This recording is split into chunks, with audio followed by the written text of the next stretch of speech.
once. I didn't really understand, but I said, it's okay. Let me just go be a part of it. I never know what will happen. So, and then we went to a certain room, and then we introduced ourselves. And then that's where my pay educator introduced this thing called NCDs. So I didn't really understand. First, I had so many questions in mind. I was like, what are these NCDs? Like, what are these? I've never even heard of them. And then he told us, just briefly, NCDs, these are non-communicable diseases. Like diseases that you cannot spread from one person to another. In maybe because there are examples like cancer, diabetes, obesity. You can't just spread them out. Like, I am here sitting with you, and then suddenly, maybe if I cough, you have the NCD that I also have. It's not like that. So cancer, diabetes, obesity, hypertension, and asthma are all examples of non-communicable diseases. And sadly, these diseases are the leading cause of death globally. But do they really affect us here in Africa? And are Africans really living with these diseases? Find out here at the African NCD Champions podcast as we share incredible stories of Africans living with non-communicable diseases. My name is Ogweno Stephen, and I'll be your host. Let's roll.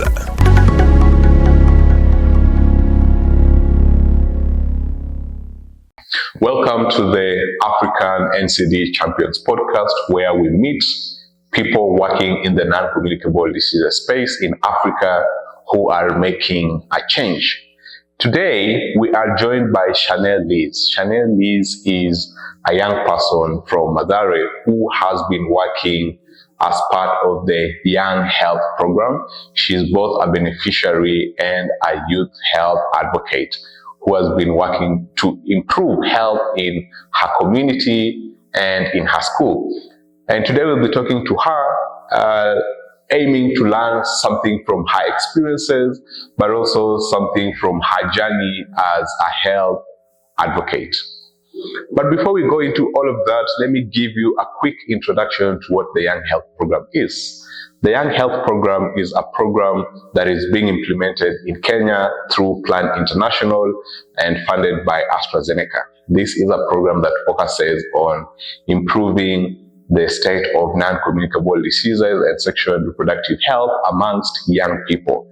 As we know, non-communicable diseases are the leading killer diseases globally, and their risk factors continue to affect populations not only in the global stage, but also in the global south. Countries like Kenya are affected, and we have high cases of tobacco smoking, alcohol use, physical inactivity, sedentary living, and unhealthy diets, which are some of the leading risk factors to non-communicable diseases. As part of the conversation today, Lizz will be sharing with us her insights, her stories, and experiences. And without further ado, Lizz, give us a quick, maybe not such a quick introduction to yourself, but an introduction to yourself, what your name is, what you do, and how we got here. Okay, first of all, my name is Shannel Lizz. I am a daughter and a sister of 3 brothers. And I'm also a debater, motivational speaker, I'm an advocate, and I'm also a youth influencer. And as per me, the way I know myself, I know that I am bold, I am strong, and I am a sure girl. And I am a really strong girl from Excellent Care Center and School. And my school, both my school and my family, they have really worked hard to ensure that this girl that we are raising, is she going to be that girl that is going to stand out there for the children of Mathare? Is this girl going to be the star that will rise out of Mathare and prove the people that are out there wrong, that Mathare is not just a slum, but Mathare is a place where stars come out from, where beautiful flowers erect from that. We are standing up, and if most of the people have ever known this mystery, is that most of the successful people in this Kenya are from Mathare. Most of them, they're from Mathare. This is a true story, because they are from, most of the people, like the leaders that are out there, presidents, governors, all of them, they both have a story behind them. And you will I am very, very sure you'll find out that these people came out from slums where they had no hope. And that living there gave them a motivation that they know that I must work hard for my life not to end here, for me to continue there and rise up out of Madare, to go out there and prove the people that are out there wrong.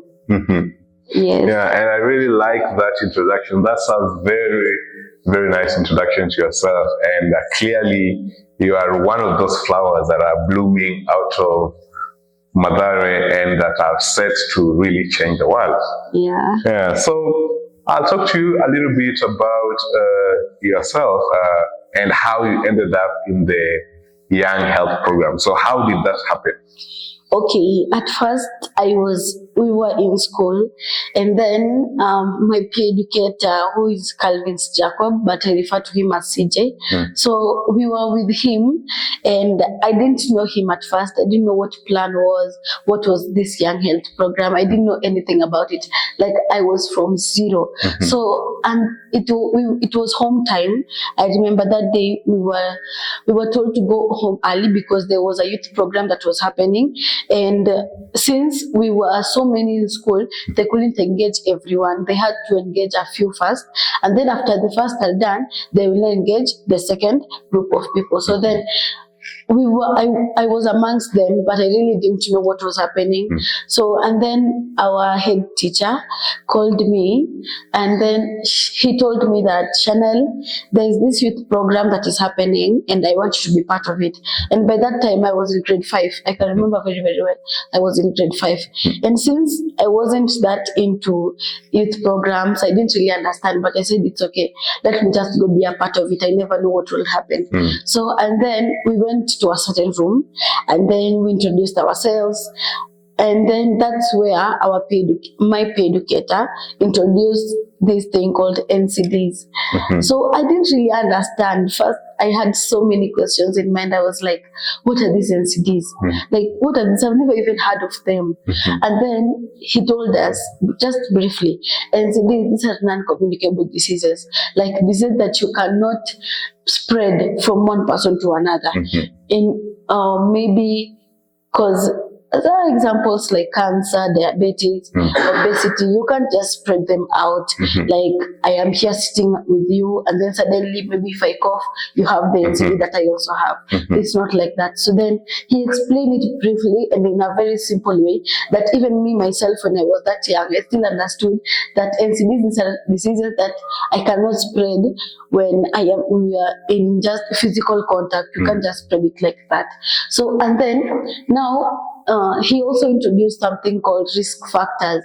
Like, these are factors that lead to this NCD. Some of them are physical inactivities, which lead to obesity. Some like unhealthy diet, which can lead to diabetes. And some like tobacco use and alcohol consumption, which can lead to cancer. So then after he explained everything briefly and in a simple way, I got to understand and I got to know that, oh, these are NCDs and this is what I should do to prevent them. He told us some of the preventions, some of the things that we can do in order to stay away and abstain from the non-communicable diseases. So, and then as time went by, when I reached into grade 6, when I was in grade 6, our same peer educator came.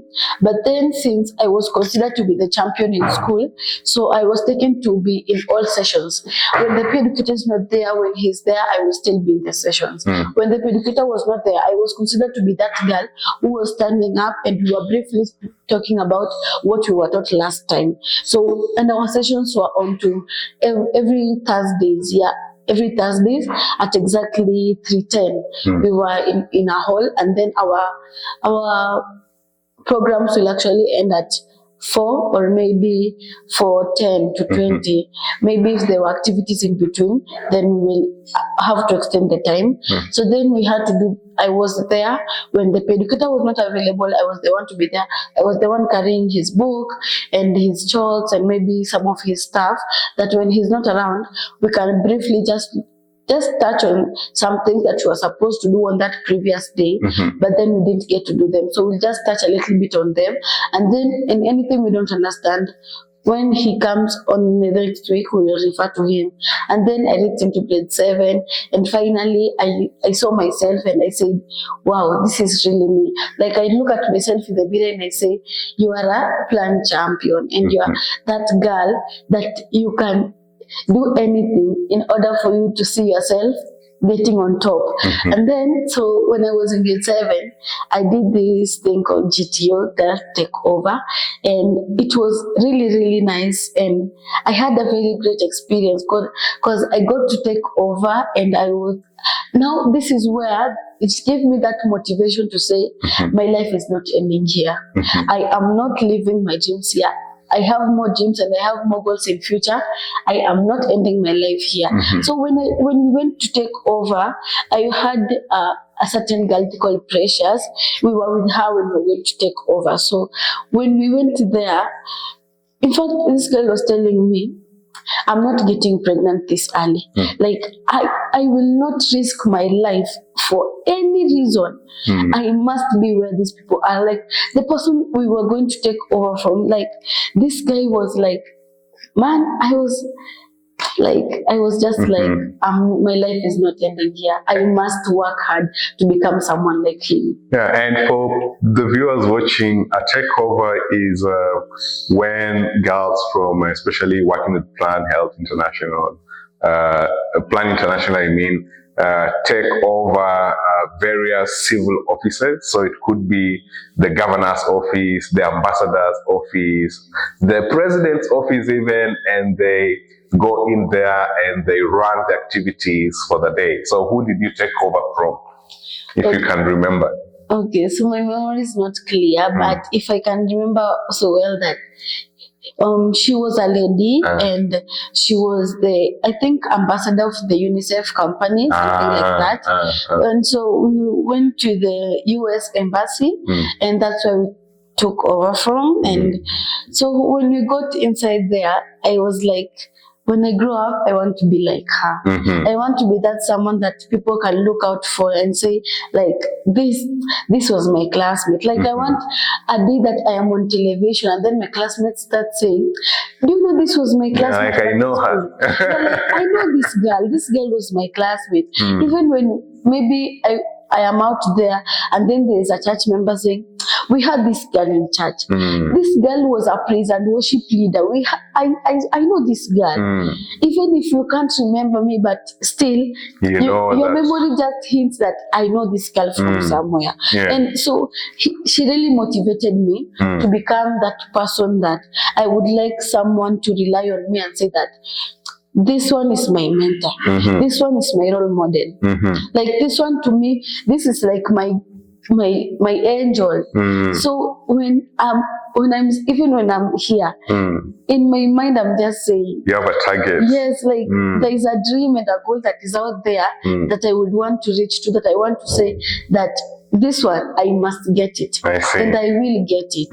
Yes. So how has the Young Health program, especially helped the health clubs in your school? I'm assuming there's a club in your school, and how has that engagement looked like? Okay, so Young Health program, it has really, really empowered schools, mostly in Mathare. Like, I can say schools are really empowered by Plan International because, there are very various activities that learners go through, and then they're like, wow, so we should be doing this, we should not be doing that.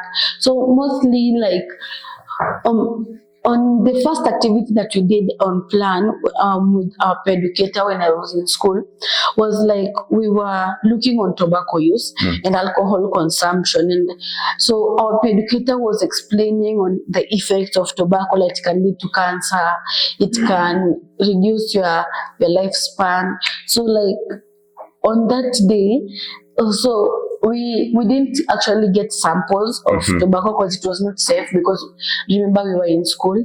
So the only thing we did was we improvised tobaccos and alcohols, and then we had a short film that there are some people who are like pretending to be drunkards, some people are pretending to be like bad boys smoking, and then there were these now people who I was amongst them, like they were now the stars that came to say, like we were now that sunshine that was coming in and lighting up the whole world, saying that tobacco is not good for you. Like, so we came out there and started saying that you should not be using tobacco. Tobacco is not good for your health.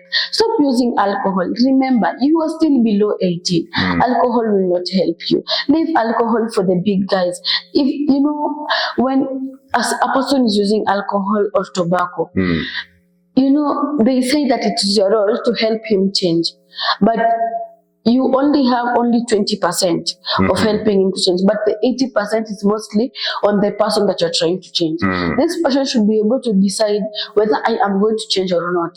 Am I really going to leave this thing? Or maybe I'm not. Because remember, as our educator used to put it, you are in a roundabout with somebody that is using tobacco or maybe alcohol. You're in that roundabout. And then you're trying to tell this person, go to this direction. But this guy is still saying, no, I don't want to go to this direction. But you are trying your best. You're telling, go to, even you put signs on the road, this direction, this side is not safe for you. But still the person doesn't listen. So it is now, when you have done your part, it's now for the person to do his or her part. He or she should decide whether I am going to where I'm going to take this road or this road. It is him or her or her choice to decide which road I'm going to take or which path I'm going to take in. So Plan International has really helped members in our school. And I remember this short story that there was a guy in our class that was using tobacco when I was still in grade 6. He was using shisha pen. Like, it's a very common tobacco that is used in Madare because, you know, it's a slum, so anything that's available can be used. So it's called a shisha pen, and he came with it to school. At first I didn't realize it, but I had rumors saying that there are some people smoking in class. It was just rumors, but I really don't rely on rumors because I want something that I see for myself. I see it. I don't rely on hearing. You can confirm. Yeah, I see and I confirm that. I even become the evidence that this thing happened. Like, I'm there like the third party that this thing really happened. So then this boy was carrying shisha pens in school. They came first.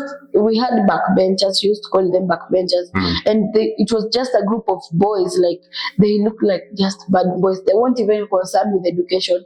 They just went to school for the purpose of going. Just they can be seen that they went to school, but there's nothing they are doing. So they were using shisha pens. And the day I really saw, there was this boy that was new, and he didn't know how to use the shisha pen. I think he was just used to like stuff like Oris or maybe Supermart, the local ones, but he was not really used to using shisha pens, and he choked. So when he was coughing, I saw smoke from his mouth, and I was like, what is this? So when I went on to look in further, I saw that these guys were really smoking shisha pen, and you're in school. This is really insecure for you. And then I called our teacher, and then luckily that day was on a Thursday, so our educator came and introduced these guys to the program and said, like, come, let's do this together. We will help you. We didn't judge them. Even me, like, if you don't like to be judged, don't expect to judge someone else. Because the moment you judge me, I will also judge you. But even someone out there will judge you. Because you do. So, me, I usually say that do something for someone that you know, even you, when they do it to you, you'll be happy with it. Don't abuse someone, and you yourself, you know that I don't like being abused, and you're still going on an extent that you're abusing someone. Yeah, so if me, I don't like to be judged, I can't expect to judge you because I don't like to be judged, and I can't feel good when someone judges me. So our educator introduced them into the program, and some other guys who are using tobacco maybe secretly in schools from other classes, like in grade 8. By that time is when JSS was being introduced. So maybe they were in grade 8, they were using this tobacco. Maybe some were from junior secondary. He just introduced them calmly and said, we are not here to judge you. We are here to help you solve this problem. Because the main reason we are here is to help you to deal with your challenges and how you are going to face them and how you are going to walk through them. So when our educator introduced them to the program, so we were like, don't worry, we are going to help you. So, and then we continue the programs. And as per now, there are no cases of tobacco use in school. There are no, if there is a case, maybe it will be 0.00001% that is there's tobacco in school, but there is no. I am pretty sure. Like for now, I am an educational secretary in our school, and I'm really proud of that. So I have been checking on the classes and the programs that are in the classes, and there is nothing like tobacco use in schools. So Plan really helped at that point. And like if there was no Plan International, like even I know that most of the teachers, they didn't even know about this plan or the things that Plan do. So if Plan didn't exist, then for now it could be like there will be more and more cases of tobacco use, mostly in schools. So in that part, I congratulate Plan for helping us. They did well on that part. They did a really good job, and I was really proud. I see. So second to last question, and again basing on your experience. So maybe I'll put it in a two-part way. So the first part is, how else have you seen that the Young Health program has helped you as a student, as a peer educator, as an individual? And you'll finish that question with what are some of the recommendations do you want to share as a member of the health club in your school that you as a beneficiary to the program? So how else has the program helped you as a person, and what recommendations can you give to others, to the public, to other people supporting these types of programs as well? Okay, so Plan International has helped me personally, like really helped me, because when I take an example with Madare, that place is like slum, like there are drugs everywhere, there are cases everywhere, like there's no day that can pass without hearing that there was a robbery somewhere in Madare, or maybe there was a fire case somewhere, there was a murder somewhere in Madare. But so Plan actually came as the light at the end of the tunnel for Madare. Like in Madare, it was darkness. Pure darkness, like you couldn't see your way through. Like when you go to this path, something is hitting you. You go to the other way, something is hitting you. Like we were in the dark. But Plan International came and was like the light at the end of the tunnel for the people of Madare, and as for me as an individual. So me as an individual, I felt like Plan International helped me to boost my dreams, helped me to have even more dreams and goals and visions for my future. Like when you're in Madare, you'll see like there's no hope in Madare. Most of the people think that there's nothing good that can come out of Madare. So when Plan International came, and as I said earlier about my girls take over, like the GTO staff, when I went to take over, is when I realized that there is a life out here. Like there is a really good life out here, and I have to work hard for it. So in that part, Plan actually motivated me to go on for the future. And as per me, I used to determine my future by what happened on the past. So I would like say, but when I was still young, we don't have money, we are poor. So I would actually say that if my family is poor, who am I to become rich? So I was determining my future by looking at my past. So, but when Plan International came, there was this quote that I used to work with, that your future don't determine what happened in your past. Yeah, your past doesn't determine your future. Yeah, that one. Yes, so I was like, when I want to work hard, and I don't want to live this life that my mom is living right now. I don't want to become that person that my mom like even when my mom sees me, she's saying as if she has wasted money on me. Instead of that money, maybe opening a business or doing something good with her life. So I wouldn't want to be like that kind of a girl who gets pregnant suddenly and doesn't finish school. So Plan International really, Plan really pushed me to tell me that, young girl, this is not where life ends. There is a good life out there. And work hard to deserve that life. Just work hard, continue with your studies. Don't engage yourself in some useless activities that will not help you academically. So you just go on and work hard and to become a successful woman that even when you stand in front of people, people will respect you and bow down and say that this one is my role model. I want to be like her. So the Plan International really it motivated me academically and like individually, like as I am. It's really motivated me. And even today, I have mentors that are engaged in Plan International. I have psychologists that are engaged in Plan International. That whenever I have a problem, I have a problem, I will go to them and ask them, how do I do this? Because I think I am tired of life, and then they'll tell me, no, you can't be tired. Just continue. Your journey is still long. You still have paths to pass through.